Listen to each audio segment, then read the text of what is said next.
Kiai Ustad karak bisa maca sapina takrib Fatul Muin Alfiyah, bisa sholat Allahu Akbar rapi, encan bisa jadi panutan. Baca Quran rapi makharijul huruf, kemudian lagam-lagamna bagus, can jadi panutan. Hese nu mantak loba kiai tetapi teu mabruk ilmuna, hiji kesalahanana lantaran dijual belikeun ilmuna. Lamun ilmu dijual belikan diojol jeung dunia moal mabruk. Urusan dibere nerima masalah. Nu hese teh ulah hayangna. Lamun jadi santri geus bisa maca kitab, salat geus rapi, bahkan maca Quran ge rapi, ketika manehanana dijual ilmuna, silaturahmi make kudu hayang diberkatan. Lamun ngaji hayang dibayar mah masalah, cuman hayang dibayar na beda na teh sakitu dong. Urang ngariung kemudian dibere ai daek mah masalah, tetapi lamun urang hayang dibere berarti ojol ilmuna, moal mabruk hancur. Nah dites heula si Ali ya.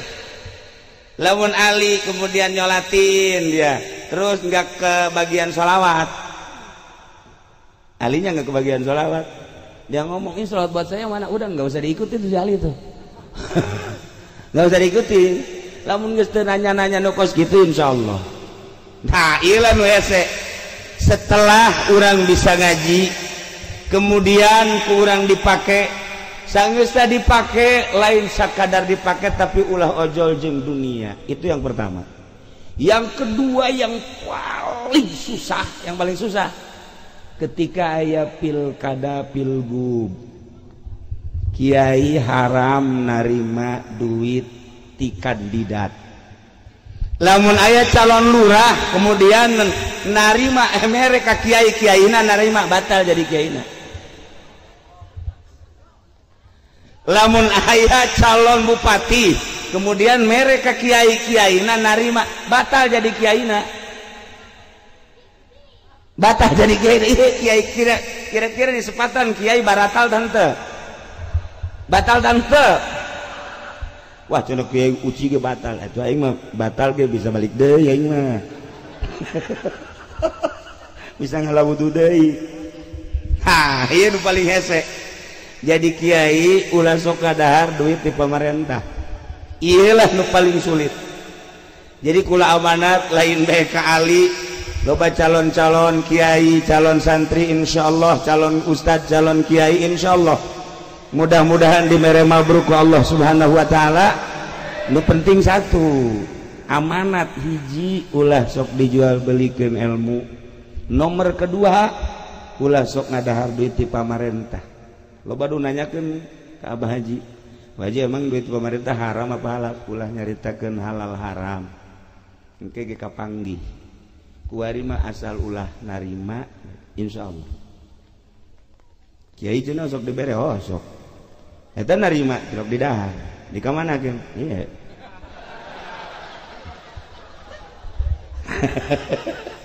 Ngaku sih ya benar kan? Tuh. Iya ge ngaku aja. Tuh kan ngaku. Iya ngaku teu, ngaku. Sok betul banget. Iya mantap diajak ke jang saksi. Tuh, iya mantap teu naik-naik nyono karena ieu bae. Ya nah ngomongnya mah aing lain kiai cek adalah sabodoh ka neraka. Je. Atuh ulah. Nah, balikan deui. Para jamaah kaum muslimin wal muslimat rahimakumullah. Aya hiji santri. Begitu ngajina bagus, baca Qur'ana hebat. Jadilah ustad. Jadilah kiai. Di pondokna geus ngajar ngaji. Begitu balik ke imah mulai hayang menguasai masjid. masjid kunyana dipilih imam-imamna termasuk nyana hayang jadi imam. Mulai rada kacau di masyarakat. Kedua, manehanana hayang menguasai kekiaian, berarti rasa takabur aya. Datanglah nyana ka kiai kolot, barang datang ke kiai kolot maca Fatihah maghrib kan geus kolot kan rero kunyana didengekeun baca Fatihah na teu bagus. Beres sholat maghrib nyana ngomong, Pak Kiai udah sekarang gini aja, Pak Kiai udah nggak usah ngimamin, baca Fatihahnya nggak bagus, udah sadar aja dah. Iya Kiai udah nggak bagus baca Fatihahnya, udah ntar besok saya aja yang jadi imam. Tak iya santri kakarak bisa ngaji doang. Isuk nyana ngomong gitu deh, tilu poe berturut-turut nyana ngomong gitu deh. Akhirnya cakokolot diri aja ya goblok ya budak ya. Hayang jadi imam nu aya di digeser punya anak sakali deui sia ku aing tampili. Enggak tahu gua orang rawa pancing kali lu. Pijang. Bener bae kaupat peting begitunya nang imaman deui kiai kaupat peting. Kunyana dinasehatan deui kiai eta ku jawarai tampili. Kabur lo. Jangan ada di sini. Bukan begitu. Ini kiai ketua ini udah enggak sah, pembacaannya enggak bagus. Sah enggak sah, ini urusan gua. Lu yang baru datang mabur kono. Akhirnya kulantaran ditampilingan sombong gadep kiai tuh. Yana balik deui ka imah kiaina ka ditu ka guruna. Cek guruna kunaon sih eta bararengep sabede kieu. Tempeleng kiai kata. Siapa yang tempeleng? Orang kampung. Atuh sia lamun ditampilingan ku urang kampung berarti teu beres hirup sia. Cicing deui di dia hirupna. Cicing di dia sia. Ulah balik 3 tahun deui. Waduh kiai mangganing kula ieu pan geus jadi geus bisa ngaji naon deui, ja alfiah bisa, johar maknun bisa, mantek bisa, ngaji fikih bisa, fatuminah geus bisa. 3 tahun sia cicing heula di dieu. Ulah waka balik. Ulah waka berarti aya kekurangan di diri sia. Akhirnya ngaladen ka guruna. Nah, kuari mah lain ngaji fikih, lain ngaji alat. Jadi ku guruna titah macu. Beres macul sasawah gali empang.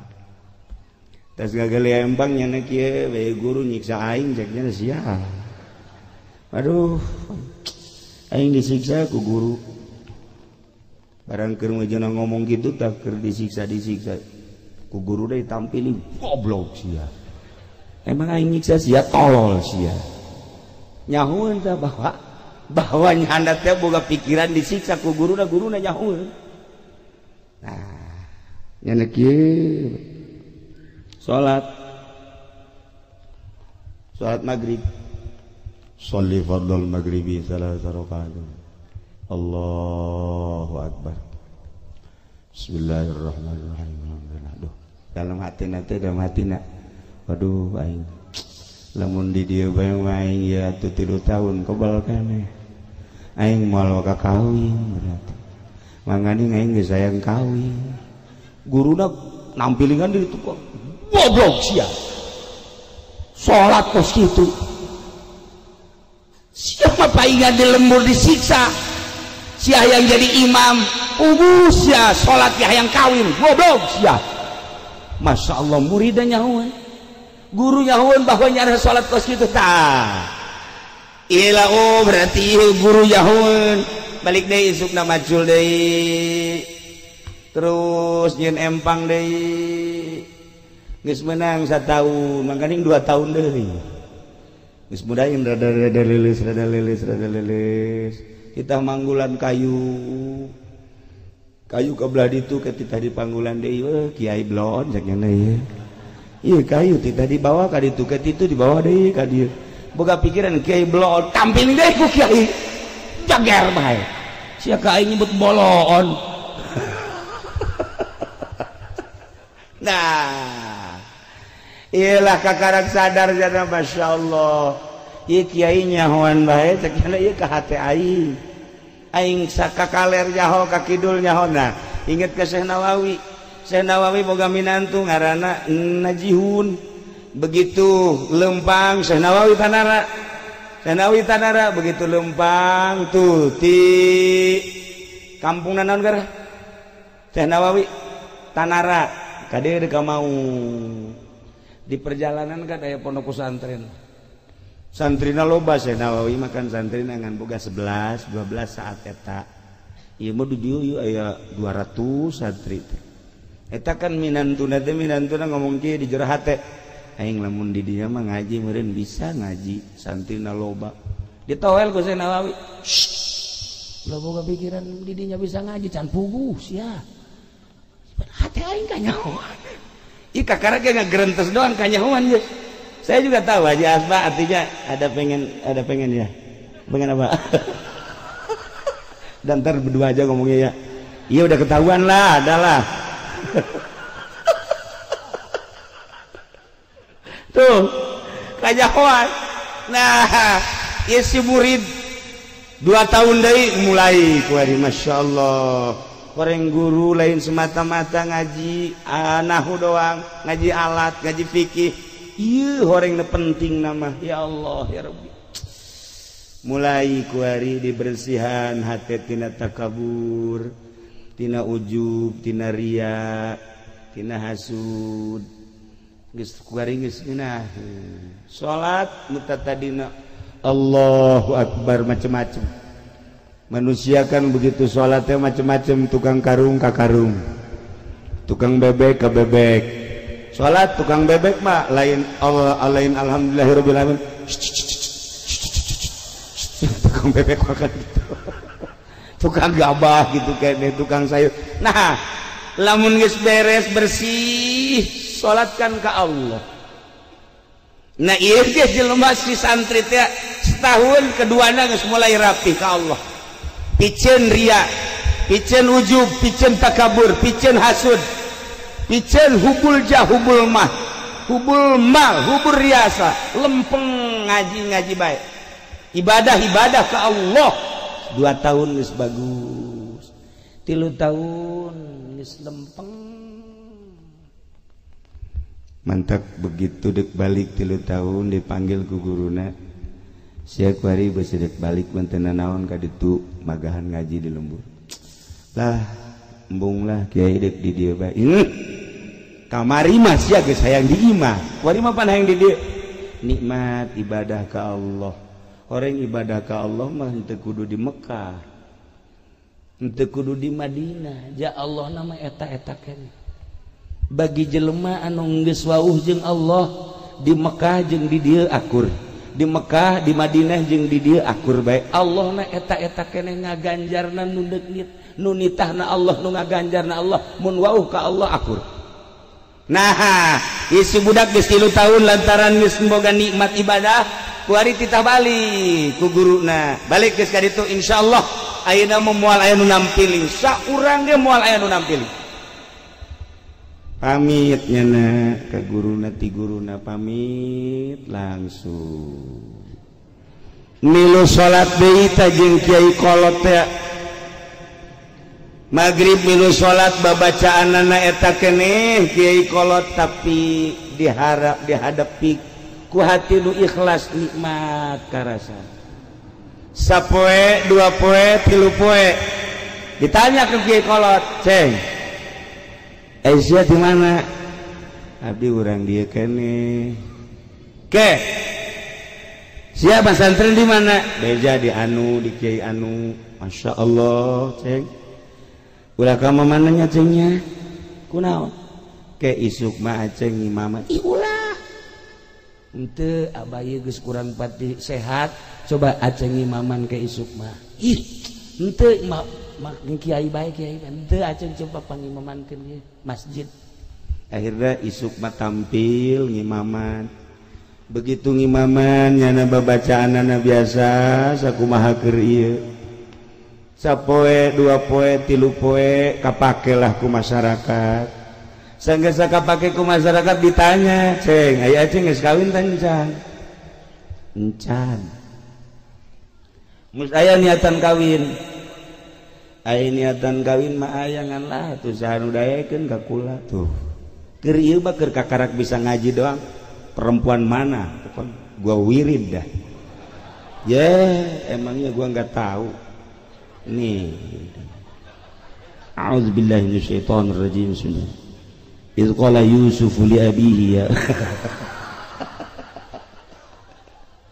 Baheula mah kos kitu kuari mah teu. Nah, kuari mah kan teu. Lamun geus wauh ka Allah mah kabeh kan ngeunaheun. Ngeunaheun lamun geus wauh ka Allah mah. Lamun urang geus wauh ka Allah ya, santri bobogohan jeung awewe. Tapi geus wauh ka Allah moal hariwang. Kula sok nyontohan teh aya hiji santri kabogohna santri deui. Begitu duduaan di pos kamling. Hujan. Ngadeukeutan kan rapet. Begitu ndek dicekel kula laki. Cekal. Besi aya nu neuleukeun coba emak abah deuleuh heula besi hudang keneh.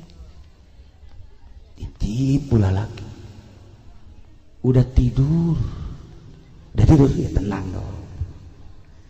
Di toilet. Kenapa? Besi aya RT, besi aya RT RW hudang keneh. Coba dideuleuh heula kabeh.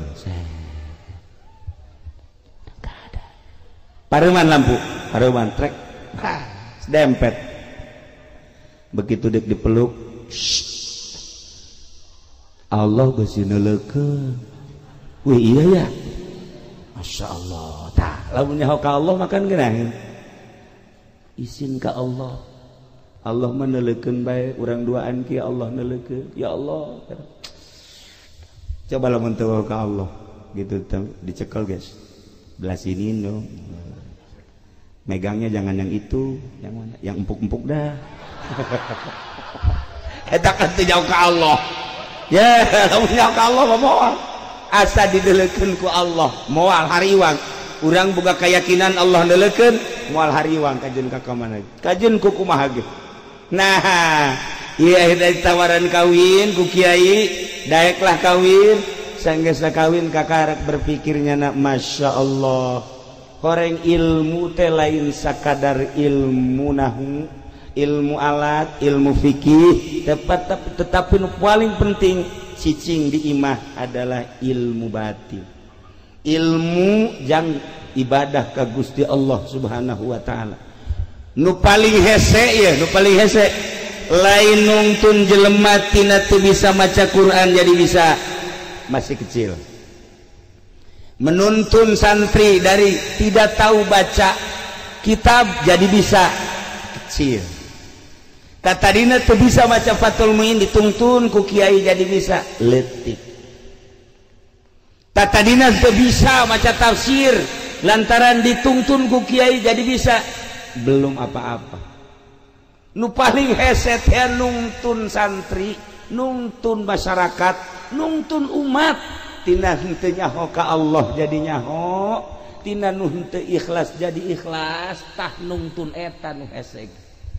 Ku ayana sakitu ibu-ibu, bapak-bapak, para hadirin jamaah kaum muslimin wal muslimat rahimakumullah. Satu, hiji perhatikeun urang hirup di alam dunia sing nyaho jalan.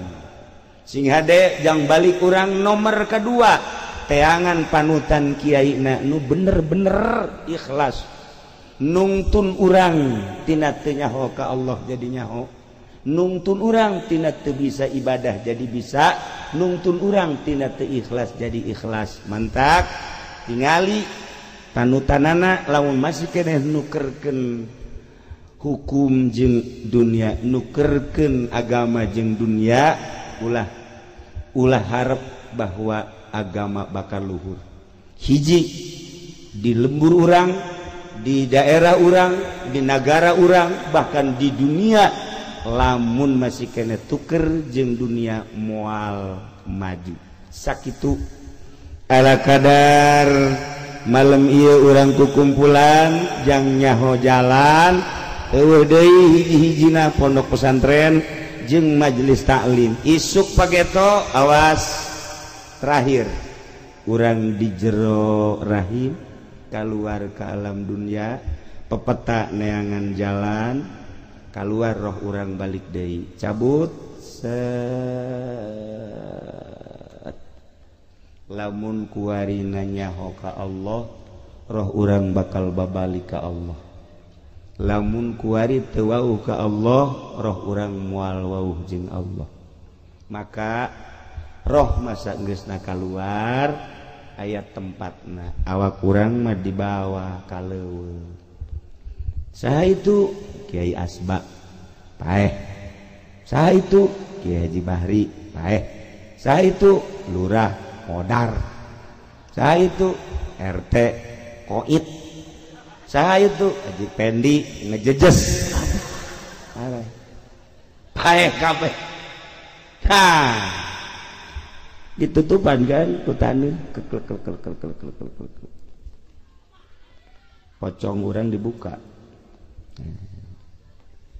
yasupkeun ka kubur ieu dibuka jadi tempelkeun terus pakai tataban plak plak plak plak plak. Ya Allah tutup pakai taneuh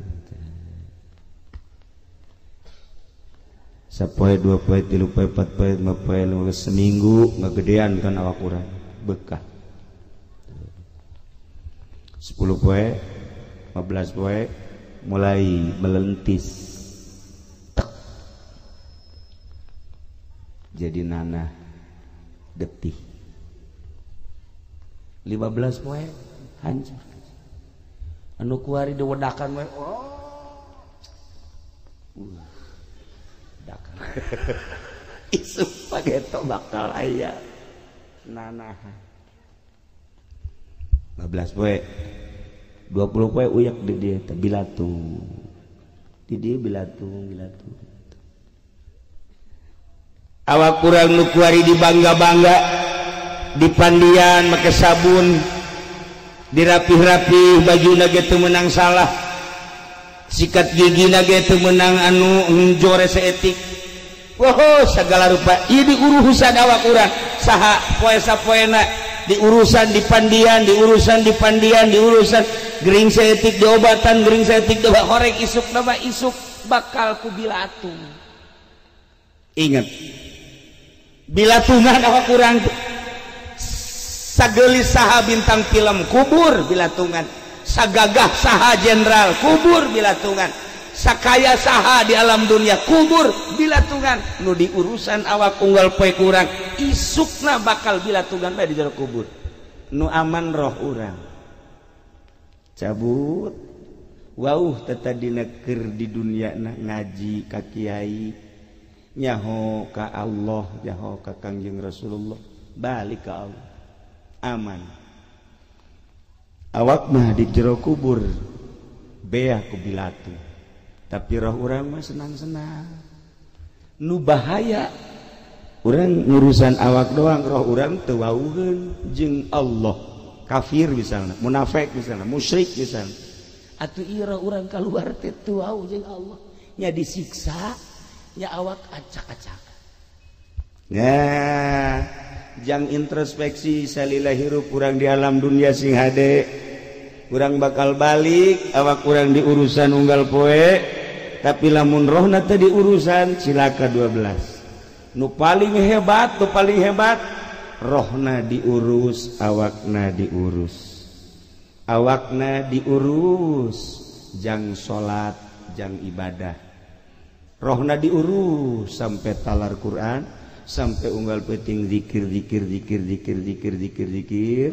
maut set kubur awakna di jero kuburan lamun awak kurang talar Quran moal waniin bilatung ulah-ulah talar Quran Yasin be urang talar Yasin tapi talarnya beneran kubur surat Tabarok talar urang Waqiah talar urang kubur gali deui moal daekeun bilatu kamari kula katapuan anu di Cengkareng teh kaderes anu pernah kuburanana digali karena pelebaran jalan masih beleger anaknya kan kamari silaturahim ke Cilongok kukula ditanya itu bapak suka apa itu ya di wiridnya dulu cuman ngajar ngejah doang alif jabar a beja berba aba beja berta beja berba ta jabar ta bata mim jabar mata jabar ta mata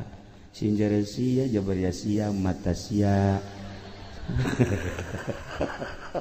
ngajar kos gitu doang cuman nyana lamun dek sare be maca Yasin maca Tabarok maca Waqiah tas sakitu doang maut kubur 20 tahun dikubur pelebaran jalan digali belegar kan geus puguh tah mah wali-wali Allah mah wali-wali Allah manu ahli Allah lamun digali kuburanna masih belegar wajar ieu mah jelema biasa nah mantak ibu bapak ieu nya lamun dek sare wayahna maca Tabarok aduh kiai baca Tabarok di mana tuh gak talar Tabaroknya juga kalau nggak talar Tabarok Waqiah sama kalau nggak Waqiah mas Yasin lagi panjang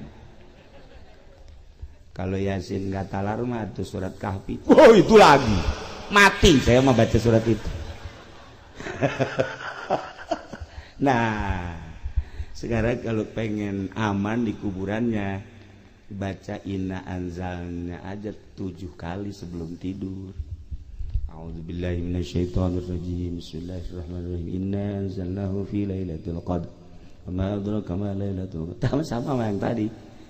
Yang buat ngelahirin tadi. Iya inna anzalna 7 kali. Nah, beres 7 kali. Makanya kalau jadi perempuan mohon dulu sama suami. Pak, jangan diganggu dulu. Ngapain? Saya baik baca inna anzalnya dulu. Ya, 7 kali. Antar aja udah ngebet nih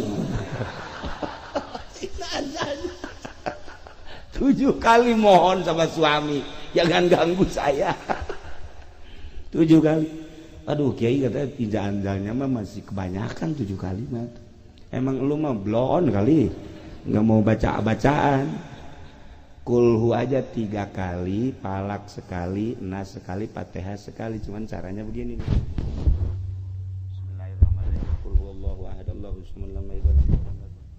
Tiga kali yuk yuk selesai Fatihah Bismillahirrahmanirrahim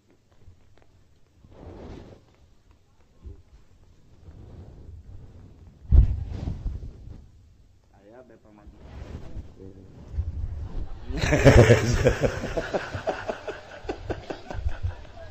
nah itu baca aja insya Allah wah kamu mau lanjut babacaan kos gitu ya nah jadi urang ya pertemuan malam iya hiji renung ke urang di alam dunia bakal balik ke akhirat kudunya ho jalan jang ke akhirat majlis salim pondok pesantren di samping urang geus nyaho jalan ngamal ke pengamalan anak memeh sare ari maca Yasin panjang teuing Tabarok panjang teuing Waqiah panjang teuing nah iyalah dibacaan falak kulhu 3 falak 3 nas 3 maka ina anzalna lamun nguburkeun teh gelung segede kieu kan baca ina anzalna 7 taruh di sini ina anzalna taruh di sini itu hikmahnya apa? Karena waktu hidupnya nggak pernah baca ina anzalnya,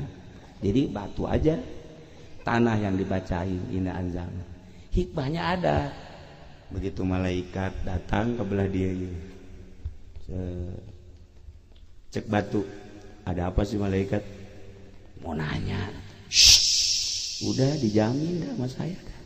Jangan tanya-tanya, ini saya udah dibaca dina anjalna nih 7 kali. Udah nggak ada jalan. Nggak ada jalan buat ditanya. Pindah malaikat ke belah dia, aya deui batu. Dek naon malaikat? Dek nanya, aku lagi baca dina anjalna. Baca ka dia. Sampai ka dia geus ujang tanyaeun. Malaikat bingung kan ujang nanya. Iya jawab inna anzalna iya make batu bae make batu manjur batu gelung dibacaan diteuneun di kuburan iya bakal ieu nyana ngabela ka urang ya Allah ya Rabbi iya batu komo lamun dibaca ku urang nah ieu kan lain lalagaan tah mentak urang mah ulah eureun-eureun ulah diputuskeun lamun anu maot ganjel make batu ganjel ulah dibacaan kieu deui beres terganjel mayit ntar malam lu dateng kaji pendia dijamin datang lamun teu percaya buktikan mun isuk anu paeh misalnya atau irhabe minggu hareup ya nu ngubur ya sukuna di datang saya kaji asba ya wah datang kucluk je da apa lu siapa ini yang tadi saya dikubur. Ini ngapain ke sini? Ya mau ngajak Pak Kiai. Ya tuh masing-masing aja. Nah, ya pada jamaah kaum muslimin wal muslimat rahimakumullah. Nah iyalah malam ieu sekaligus jang bahan renungan. Urang hirup di alam dunia bakal balik ke akhirat. Amun ngurusan awak doang, awak bakal dikubur. Tetapi lamun diurus roh urang bakal balik ke Allah.